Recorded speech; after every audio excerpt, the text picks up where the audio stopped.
السلام علیکم ورحمت الله. په دې هیله چې ټول به جوړ او روغ یاست. د پکچر کوم درسونه چې راڅخه پاتې وو هغوی ته راځو.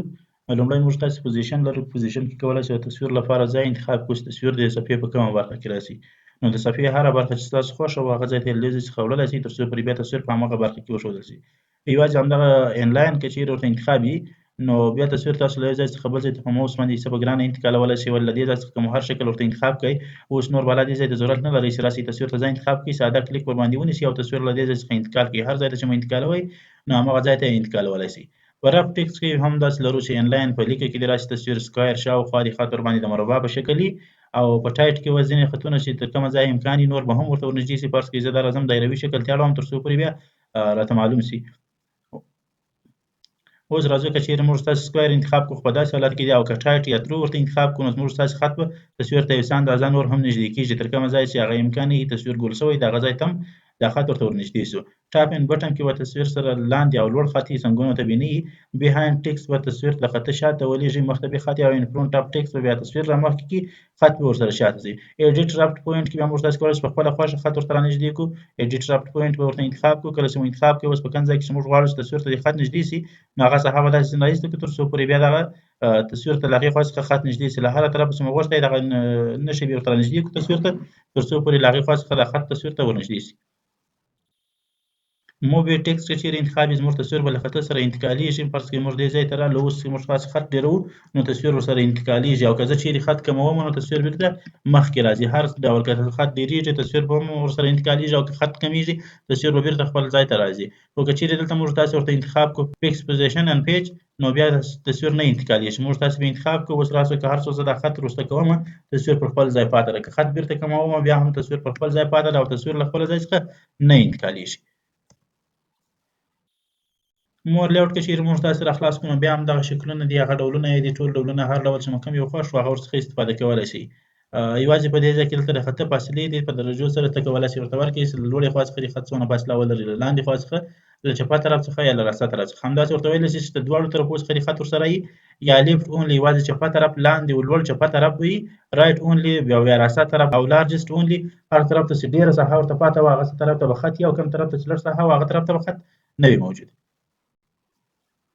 سیټ از ډیفالت لیاوټ که چیرې موږ تاسې ورته انتخاب کړو نو دغه پورته تنظیمات چې موږ ترسره کړي دي دا تنظیمات به په ورډ کې بالا راته ثبت شي. هر وخت چې موږ تاسې په ورډ کې تصویر رااخلو نو تصویر به له دغه تنظیماتو مطابق موږ تاسې ته بیا راخیستل کېږي.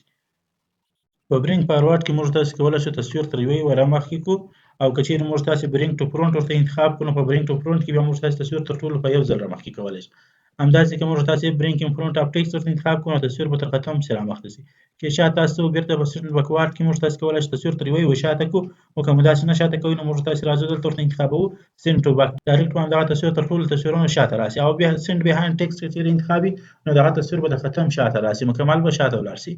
سلیکشن پین کې کولی شئ ورته انتخاب کړو چې کوم تصویرونه دې ښکاري کوم تصویرونه دې نه ښکاري کوم تصویرونه چې نه ښکارېږي هغه بیا راته چاپېږي هم نه. هایډ آل کې ټوله پټېږي او په شو آل کې ټوله ښکاره کېږي. همداسې په لیست کې هم ته کولی شئ دا مخکې کړئ. اوس که دا تصویر زه څونه مخته وړم نو د نورو تصویرونو څخه به رامخکې کېږي او که یې څومره شاته وړم بیا به له هغو تصویرونو څخه شاته کېږي. الاین کې موږ تاسې کولی شو تصویر انتقال کړو، لیفټ به چپه طرف ته انتقال شي او سنټر به پر منځ راسي، رایټ به راسته طرف ته انتقال شي، ټاپ به د صفحې لوړ طرف ته انتقال شي، میډل به پر منځ راسي او بټن به د صفحې لاندې برخې ته انتقال شي. داسې ډیسټریبیوټ هوریزنټلی به صفحې په ساره باندې د صفحې پر منځ راسي او که ډیسټریبیوټ ورټیکلی ورته کلیک کړو نو په جګواله باندې به هم دا تصویر د صفحې پر منځ راسي. اوس که دا صفحه چیرې کوچنۍ کړو نو له دواړو خواو څخه دا تصویر د صفحې پر منځ باندې راته راغلی دی. الاین ټو پیج که چیرې انتخاب وي او بیا موږ تاسې دلته راسو لیفټ ورته کلیک کړو نو تصویر به مکمل پر صفحه باندې تر چپه طرفه پورې ځي. خو که چیرې الاین ټو مرجن ورته انتخاب وي بیا به یوازې تر مرجن ساحې پورې ځي. اوس که زه چیرې لیفټ ورته کلیک کوم نو د صفحې تر اخره پورې دلته نه راځي، یوازې تر مرجن ساحې پورې راغلی. الاین ټو پیج کې ورته انتخاب لیفټ کې به دلته راځي، په ټاپ کې به دې سر ته پورته کېږي او په رایټ کې به دې طرف ته راځي. خو که چیرې الاین ټو مرجن ورته انتخاب وي تر دې ځایه راځي، دلته هم د خط تر دې اولې لیکې پورې راتلی شي او په رایټ کې هم تر دې طرف پورې راتلی شي، نور دغه مرجن ساحې ته تصویر نه شي داخلېدلی.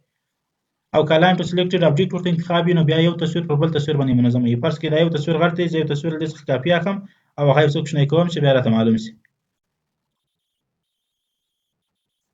اوس دا کوچنی تصویر خو دا انتخاب شوی موږ تاسې کنټرول نشو او پر دا غټ تصویر باندې کلیک کوو. دلته چې مو کله کلیک وکوئ اوس به الاین ټو سلیکټډ ابجیکټ فعاله شوی دا زه انتخابوم. په مخکې دوه حالتو کې الاین ټو پیج او الاین ټو مرجن کې پر صفحه باندې دا تصویر انتقال کوئ. اوس پر دا غټ تصویر باندې اوس کله زه لیفټ ورته کلیک کوم نو کوچنی تصویر پر غټ تصویر باندې چپه طرف ته ولاړ شي. رایټ ورته کلیک کوم کوچنی تصویر پر دغه تصویر باندې راسته طرف ته ولاړ شي یعنی یو تصویر یو شکل پر بل شکل باندې یو بل خواته انتقالولای شو دا د صفحه پر صفحه باندې نه دي که چې دلته ټاپ ورته کلیک کوم نو دې پر ځای تصویر د صفحې سر ته ولاړ شي یوازې په همدغه بل تصویر چې کوم ورسره دی په هغه کې به سر ته پورته شي صفحې سر ته نه ځي ځکه دلته ورته انتخاب شوی دی الاین ټو سلیکټډ ابجیکټ